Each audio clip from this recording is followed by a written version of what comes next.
I was a 38-year-old software engineer from Seattle, living what I thought was a solid life with Jessica, my wife of 15 years. Then came the bombshell. She wanted to redefine our relationship as platonic, yet still expected my financial support. Confusion turned to heartbreak as I processed her words. I never imagined my marriage would come to this, but when reality hit, I discovered a way to open her eyes to what she was really asking for. Let me know where you are watching from, and hit that like and subscribe button before I share how I turned this devastating situation around. Jessica and I met during our sophomore year at the University of Washington. I was studying computer science while she pursued business administration. We connected instantly over our shared love for classic films and hiking the trails around Seattle. Our first date was at a small coffee shop near campus where we talked until the baristas had to ask us to leave at closing time. During those early dating years, we were inseparable. Jessica was vibrant and ambitious with dreams of running her own marketing firm someday. I admired her drive and creativity. We balanced each other perfectly. Where I was analytical and sometimes reserved, she was outgoing and spontaneous. We made decisions together, supported each other through finals, and celebrated our small victories. After graduation, I landed a junior developer position at a promising tech startup while Jessica took an entry-level marketing job. Those first few years were tight financially, but we were happy in our small apartment building our future together. Jessica was incredibly supportive during those early career days, often bringing dinner to the office when I worked late, and understanding when startup life meant unpredictable hours. When I received my first significant promotion 3 years in, we decided to get married. Nothing extravagant, just a ceremony at a local park with 50 of our closest friends and family. Jessica looked breathtaking in her simple white dress, and I remember thinking I was the luckiest man alive. The startup took off in our 5th year of marriage, and my stock options suddenly had real value. We bought our first house, a modest 3-bedroom in a good neighborhood. Jessica had been climbing the ranks at her marketing firm, but decided to scale back her hours to focus on making our house a home. She had always been the one with the eye for design, and she transformed our house into something from a magazine spread.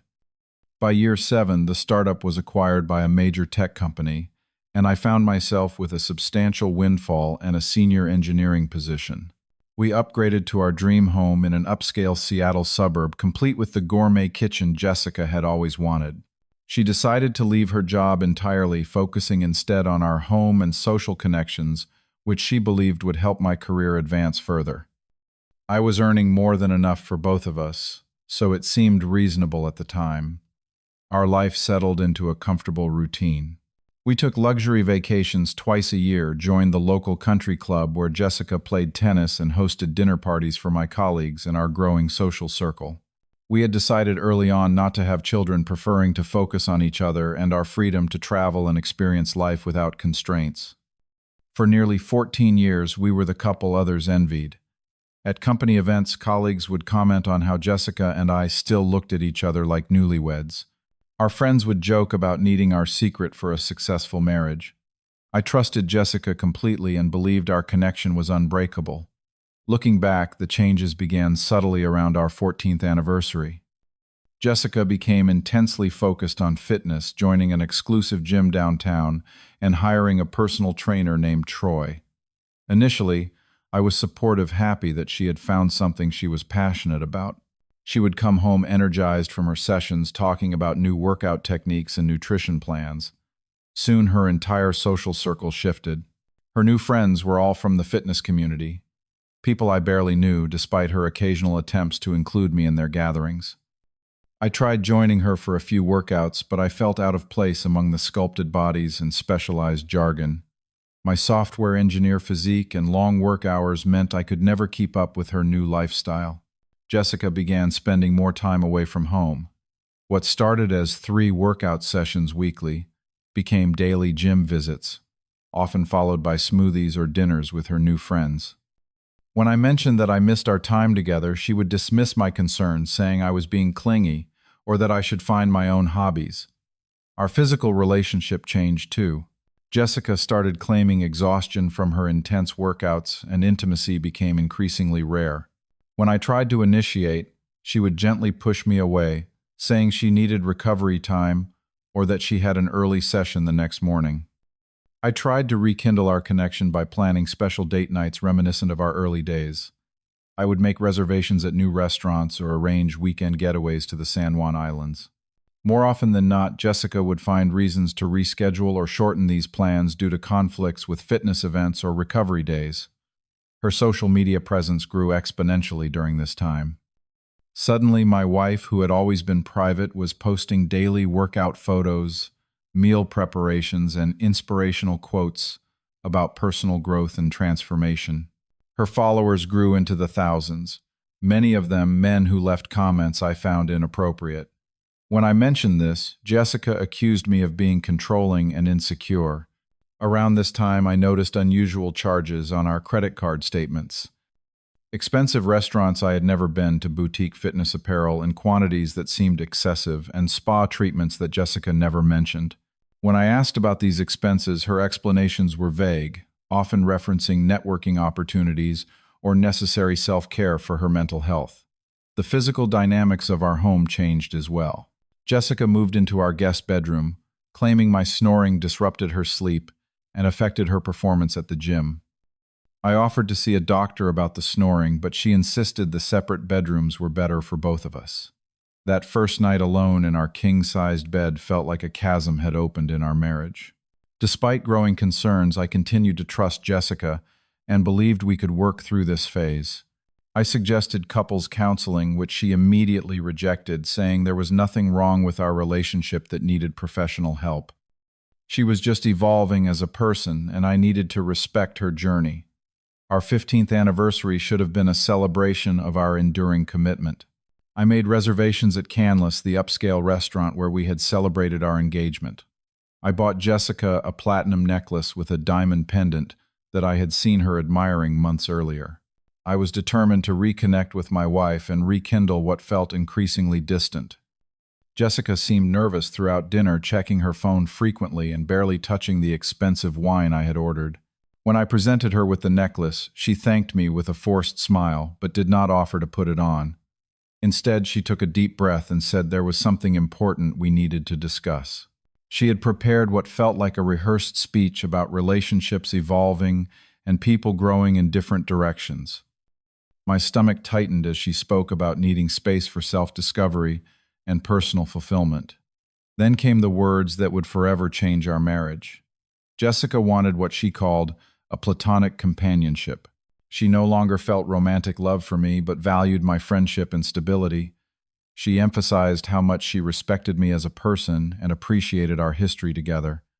She wanted us to continue living together and maintaining our lifestyle just without the romantic or physical elements of marriage. I sat in stunned silence as the restaurant continued its elegant dinner service around us. Couples at nearby tables celebrated and laughed while my world imploded. I finally managed to ask if there was someone else. Jessica vehemently denied this, claiming her decision was solely about her personal journey and emotional needs. When the initial shock subsided enough for me to form coherent thoughts, I asked what exactly she envisioned for our future. Her response left me even more bewildered. Jessica explained that she hoped we could maintain our current financial arrangements. She would continue managing our home and social calendar, while I would provide the financial support as I always had. The drive home was excruciating. Jessica attempted small talk as if she had not just demolished 15 years of marriage. I could barely focus on the road through the Seattle rain, my mind replaying her words over and over. That night alone in what had once been our bedroom, I stared at the ceiling until dawn, trying to make sense of what had happened. Sleep-deprived and emotionally raw, I called in sick to work the next day. As Jessica left for her morning workout session, I did something I had never done before. I checked her phone, which she had left charging in the kitchen. What I found confirmed my worst suspicions. Hundreds of text messages between Jessica and Troy, her personal trainer, many of them intimate and clearly indicating an ongoing affair. There were plans for meetups at hotels during her supposed girls' nights out, exchanges of photos. I could not bring myself to open, and discussions of their future together once they figured out the best timing. One particular message from Jessica to Troy stood out painfully. I need to handle this carefully. Luther has stock options vesting next quarter that would be part of any settlement. The pain was overwhelming, a physical sensation like my chest was being crushed. 15 years of trust and partnership reduced to a financial calculation. I had supported Jessica through career changes, funded her lifestyle, and believed in our partnership completely. Now I discovered I was simply an obstacle to be managed on her path to a new life with someone else. After the initial emotional tsunami, a strange clarity emerged. I needed to understand exactly what I was facing. I spent the next week diving into our financial situation while maintaining a facade of processing Jessica affair revelation. What I discovered was methodical and disturbing. Jessica had opened a private bank account 6 months earlier, something I discovered only by finding a statement accidentally delivered to our home rather than paperlessly as her other communications were. She had been gradually transferring small amounts from our joint account, sums small enough that I would not notice amid our comfortable finances. Credit card statements revealed multiple purchases at high-end jewelry stores and designer boutiques for items I had never seen Jessica wear. There were charges at luxury hotels in Seattle on nights she had claimed to be at fitness retreats or girls' weekends. Most disturbing were the consultations with 3 different divorce attorneys, all specialists in high-asset divorces. I consulted with a financial advisor friend, swearing him to secrecy. He confirmed my suspicions that Jessica appeared to be preparing for a divorce while maximizing her potential settlement. Washington State being a community property state, she stood to receive half of everything, including my upcoming stock options, worth potentially millions, if she timed things correctly. The following day, I met with the top divorce attorney in Seattle, someone not on Jessica's list of consultations. Barbara Winters had a reputation for tough but fair representations. After reviewing my situation, she confirmed that Jessica was following a sadly familiar playbook. She advised me to protect myself immediately while considering my next steps. The betrayal cut deeper than the affair itself. The calculated nature of Jessica's plan revealed a person I did not recognize, certainly not the woman I had loved and trusted for 15 years. She had been planning her exit while continuing to benefit from our marriage, waiting for the optimal financial moment to leave. As the shock transformed into resolve, I made a decision. If Jessica wanted a platonic companionship while maintaining her lifestyle, I would show her exactly what that meant in reality. Over the next week, I created a comprehensive plan while maintaining a calm, almost detached demeanor at home. Jessica seemed relieved by my apparent acceptance of our new relationship status, unaware that I knew about Troy or her financial maneuvers. She continued her regular schedule of gym sessions and nights out, now making minimal efforts to conceal their true nature. I consulted with both my attorney and financial advisor to ensure my actions were legally sound. Then, I prepared a detailed roommate agreement document, complete with professional formatting and legal terminology. I divided our household expenses proportionally according to our incomes, which effectively meant Jessica would be responsible for 30% of all costs based on the small income from her fitness influencer sponsorships. I opened new individual bank accounts and transferred my direct deposits away from our joint account, leaving only enough to cover existing automatic payments. I created a spreadsheet detailing all monthly expenses from the mortgage and utilities to groceries and household maintenance. I established clear boundaries for shared spaces, including the kitchen living areas, and even scheduled times for entertaining guests. When everything was prepared, I chose a Saturday morning when I knew Jessica would be home without plans to leave for her workout until afternoon. I approached her with a folder containing the roommate agreement, financial statements, and expense allocations. With a calm voice that betrayed none of my inner turmoil, I presented her with our new platonic living arrangement. Jessica stared at the documents in confusion as I explained the details. Our joint credit cards would be canceled, and all expenses would be split according to income. She would need to contribute to the mortgage, utilities, property taxes, and maintenance. Groceries would be purchased separately or split with detailed receipts. Each of us would be responsible for our own car payments, insurance, phone bills, and personal expenses. The color drained from Jessica's face as she flipped through the pages. This was clearly not the arrangement she had envisioned when proposing our platonic companionship. She stammered that this was not what she had meant, that she had assumed our financial arrangement would continue unchanged. With the same detached tone, I explained that financial entanglement was a component of romantic relationships and marriages, not platonic friendships. As platonic companions, it was only fair that we each contribute to our shared living expenses based on our ability to pay. I was simply honoring her request for a platonic relationship with appropriate boundaries. Jessica's expression transformed from shock to anger as she realized the implications. She accused me of being petty and vindictive, attempting to punish her for her honesty about her feelings. That was when I calmly placed printouts of her text messages with Troy on the table, along with credit card statements highlighting hotel charges and gifts purchased for him. Her anger collapsed into stunned silence. I explained that while I was willing to accept her desire for a platonic relationship, I was not willing to financially support her affair or subsidize her exit strategy. I had evidence of her consultations with divorce attorneys and the secret bank account. I knew she was waiting for my stock options to vest before filing for divorce. Jessica attempted to deny everything at first, then shifted to minimizing her relationship with Troy. When neither approach worked, she broke down in tears, claiming confusion about her feelings and poor judgment in her actions. She begged for understanding and forgiveness, suggesting we seek couples counseling, the very thing she had rejected months earlier. I remained firm but not cruel. I acknowledged our shared history, but emphasized that trust once broken so comprehensively could not be easily repaired. I would not be leaving our home, nor would I be asking her to leave immediately. She was welcome to stay under the new financial arrangement for as long as it worked for both of us. The choice was hers. The first week of our new arrangement was tense and awkward. Jessica made several attempts to reverse my decision, alternating between tearful pleas attempts at physical affection and angry accusations.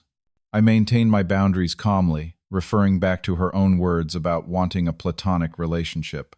Jessica reluctantly began contributing to household expenses, though often with complaints about being unable to afford her share. I suggested she might need to adjust her spending habits or increase her income. The reality of paying her own expenses seemed to genuinely shock her, revealing how disconnected she had become from financial realities. Our mutual friends gradually became aware of the situation. Jessica initially attempted to paint me as controlling and financially abusive, but the evidence of her affair and financial scheming quickly undermined her narrative. Most of our friends expressed support for me, some even revealing that they had suspected her relationship with Troy, but felt uncomfortable getting involved. Troy's relationship with Jessica noticeably cooled as her spending power diminished. The expensive gifts and lavish hotel stays were no longer possible on her limited income. She complained bitterly one evening after returning from a dinner where he had expected her to pay for both of them, something Luther had always done without question. About 3 weeks into the new arrangement, Jessica missed her first payment for household expenses, claiming temporary financial difficulties. I paid her portion without comment but placed a lien notice on the refrigerator, treating the amount as a loan with interest. This business-like approach to our relationship seemed to finally break through her denial. One evening, Jessica waited for me in the living room, visibly upset but composed. She admitted that she had taken me for granted, appreciating my financial support without recognizing the partnership that should accompany it. She confessed that her relationship with Troy had been exciting precisely because it came without responsibilities or expectations. Now she realized that adult relationships required mutual support and commitment. Jessica asked if we could try to rebuild our marriage, promising to end things with Troy and recommit to our relationship. She suggested counseling, complete financial transparency, and a renewed focus on our connection. For the first time, she acknowledged the pain she had caused and took responsibility for her actions without excuses. I thanked her for her honesty but explained that some damage cannot be undone. The methodical way she had planned to maximize her financial gain while betraying our marriage had revealed a fundamental character issue that I could not simply overlook. I did not hate her, but I could no longer trust her with my heart or future. Jessica became desperate, attempting to win me back with increasing intensity. She cooked elaborate meals, reminiscent of our early marriage, suggested trips to places that held special memories for us, and even arranged for deliveries of my favorite treats to my office.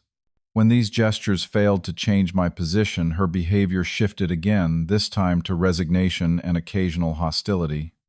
Troy disappeared from Jessica's life entirely after she could not maintain the lifestyle he had come to expect. Several of her gym friends similarly drifted away, revealing the superficial nature of those connections. Jessica found herself increasingly isolated, the consequences of her choices becoming unmistakably clear.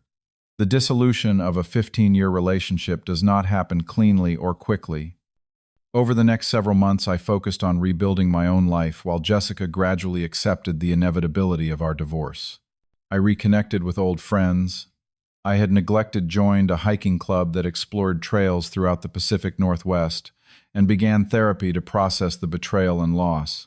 My attorney had advised documenting everything, which proved invaluable when we eventually began formal divorce proceedings. Jessica's initial demands for half of everything, including future stock options, were met with evidence of her affair and financial misconduct. While Washington remains a no-fault divorce state, the documentation influenced her to accept a more reasonable settlement rather than risk embarrassment in court. The divorce was finalized 8 months after our anniversary dinner. We sold the house, split the proceeds based on our settlement agreement, and went our separate ways. I found a modern apartment in Capitol Hill with expansive views of the city I had always loved. The space was entirely mine, decorated according to my preferences for the first time in my adult life. Professionally, the focus I had poured into my work during the difficult months paid off with a promotion to principal engineer. The projects I led gained recognition within the company and the broader tech community. Colleagues commented on my increased confidence in presentations and meetings, unaware that this was the result of facing my worst fears and surviving. Initially, I had no interest in dating. The idea of trusting someone again seemed impossible. My therapist encouraged patience, suggesting that healing happens gradually and that new relationships would be possible when I was ready. She helped me understand that Jessica's actions reflected her character, not my worth. A year after that fateful anniversary dinner, I attended a tech conference in Portland. During a break between sessions, I struck up a conversation with Allison, a graphic designer specializing in user experience. Our discussion about the intersection of engineering and design led to coffee, then dinner, and eventually regular video calls after returning to our respective cities. Allison moved to Seattle for a position with a major design firm 6 months later.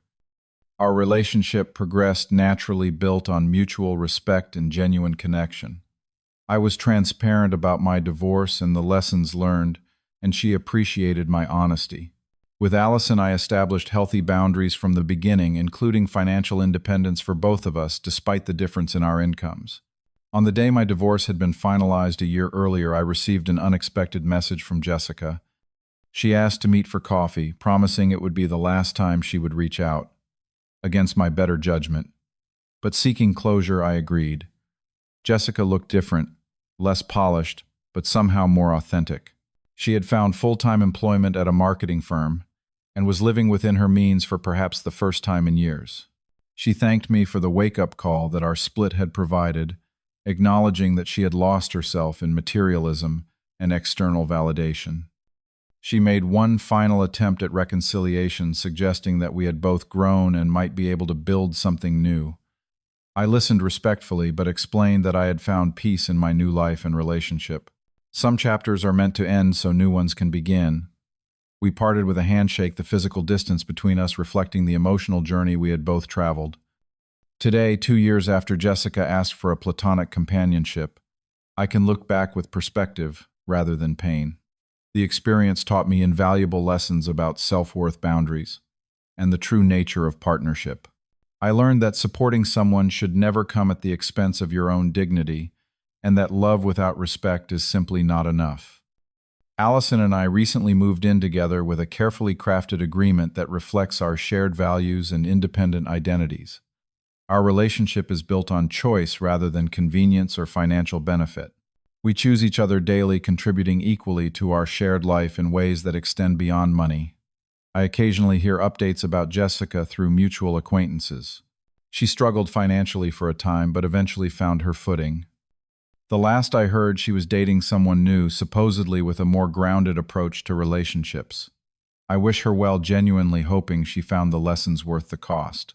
Have you ever experienced someone taking you for granted until you stopped giving? What boundaries did you establish to protect yourself? Share your story in the comments below.